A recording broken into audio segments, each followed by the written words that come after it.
지금부터 우리 동네 과학 클럽의 신기한 과학 실험실에서 금붕어가 사라졌다 나타나는 현상에 대해서 알아보도록 하겠습니다. 자, 그러면 우리가 먼저 파동 에너지에 대해서 알아봐야 되겠습니다. 우리가 알고 있는 에너지에는 역학적 에너지, 열 에너지, 파동 에너지 등등 많은 에너지가 있는데 그 중에서 오늘 우리가 알아볼 것은 파동 에너지입니다. 그 파동에는 또 네 가지가 있죠.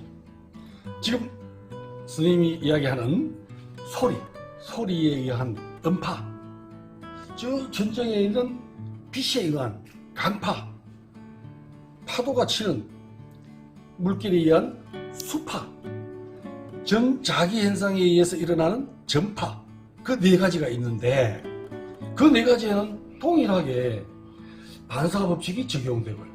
또 굴절 현상도 일어나고 회절도 일어나고 간섭도 일어나거든요. 자, 오늘은 거기에 대해서 하나하나 그 원리를 찾아가 보도록 하겠습니다. 자, 먼저 제가 들고 있는 것은 레이저입니다. 안전을 위해서 열쇠가 있어요. 자, 그리고 이거는 위험하기 때문에 일반적으로 우리가 구매하기는 어렵습니다. 그리고 구매 횟수도 안 되고요. 수업을 위해서 있는 건데요. 그러면 하나씩 볼게요. 여기 있는 거는 강섬유로 되어 있습니다. 그래서 마개가 있고 양쪽을 마개를 열고 한쪽에서 빛을 보내면, 자, 이렇게 빙글빙글 세 바퀴 돌아서 빛이 나올 거예요. 자, 일단 보겠습니다. 자, 세 바퀴 돌아서 빛이 나오는 게 보입니까? 자, 여기 끝에 반대쪽에서 나오는 게 보이죠? 자, 이렇게 볼 수가 있는데 요거는 이제 커버가 있기 때문에 조금 궁금하죠. 이제 커버가 없는 요 강섬유를 볼게요. 자, 이렇게 빛이 직진성이 있다라고 하는데 두 바퀴를 돌아서 나가고 있거든요. 자, 그 이유는 이 감 케이블은 두 가지 층의 구조를 가지고 있습니다.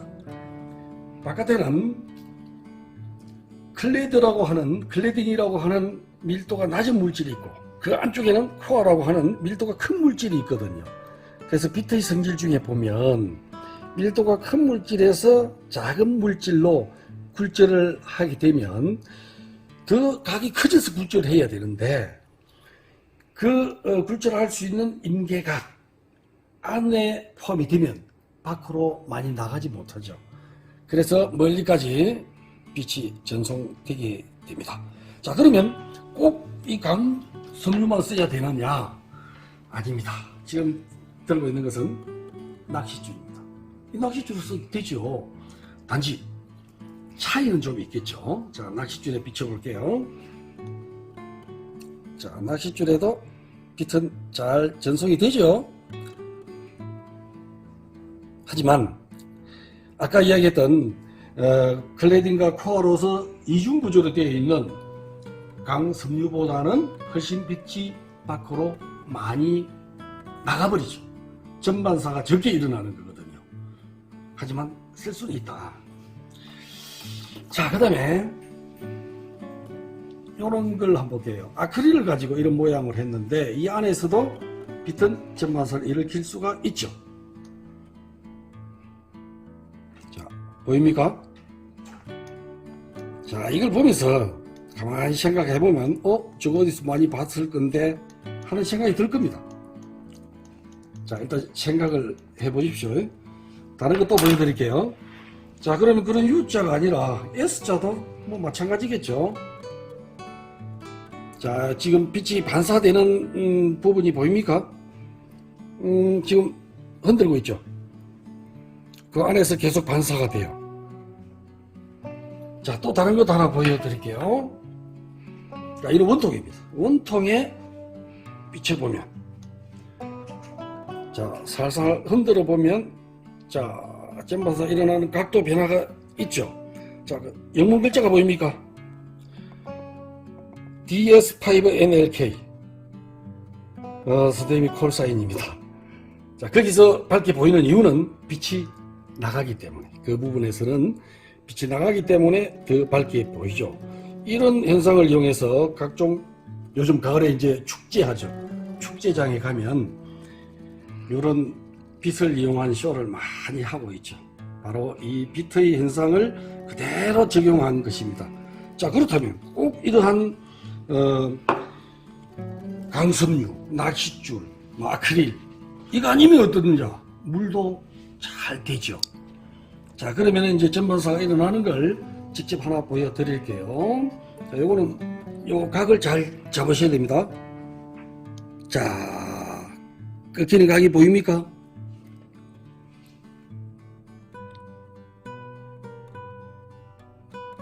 빛이 표면에서 꺾여서 들어가는 걸 볼 수가 있을 겁니다. 자, 카메라에 그렇게 잡히죠? 오케이. 자, 그러면 이런 걸 이용해서 또 하는 게 있죠. 행사 때, 그 불 좀 꺼주실래요? 저기, 불을. 자, 요런 걸 팔아요. 요 보통 한 2,000원 정도 하는데, 자, 짠. 자, 켜면은 이렇게 빛을 볼 수가 있는데요. 이거 역시 낚싯줄을 가지고 만들어 놨죠. 강섬유는 역시 그 제법 가격이 나가기 때문에 그것까지 오는 수지를 못 맞추죠. 낚싯줄로 되어 있고요. 자, 요거 이제 또 한번 볼게요. 요거 이제 전원을 연결해 보겠습니다. 자, 이렇게 해서 스위치를 넣어볼게요. 자, 이렇게 하면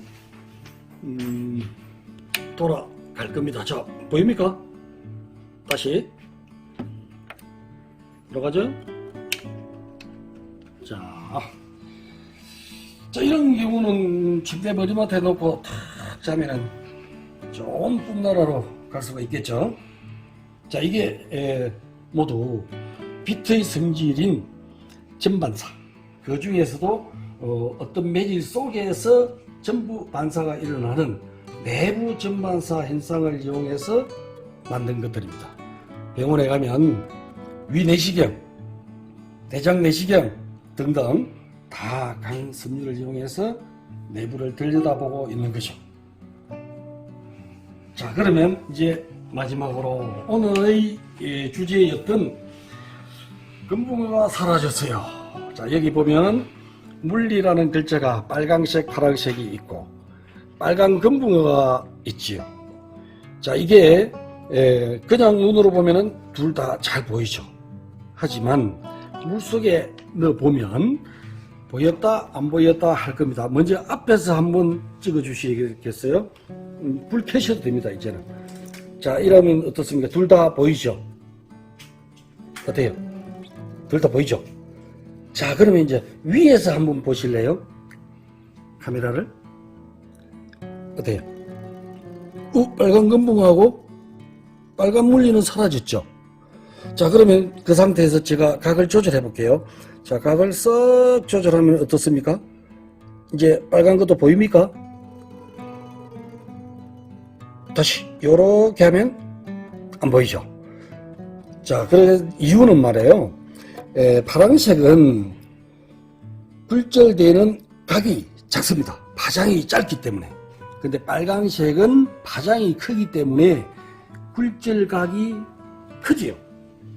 따라서 빨간색은 이 만들어 놓은 코팅 비닐 속으로 들어갈 때 굴절이 되고 다시 나오면서 굴절이 돼야 되는데 빨간색은 차단돼 버리죠. 들어갈 때만 굴절이 되고, 하지만 파란색은 들어가기도 하고 나오기도 합니다. 다시 정리하면 빨간색은 한 번만 굴절을 일으키고 파란색은 두 번 다 굴절을 일으키니까 다 보이는 거죠. 이런 것을 우리는 임계각이라고 해요.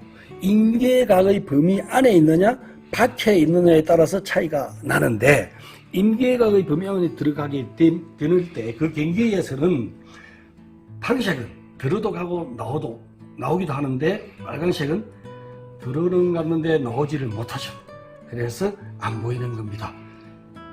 실제로 연못에 있는 금붕어도 빨간색 금붕어도 있고 파란색 금붕어도 있는데 묘하게 이 임계각의 범위 안에 딱 들어가 버리면 전반사 범위를 벗어나 버리면 금붕어가 잠시 우리 눈에서 안 보이는 경우가 있습니다.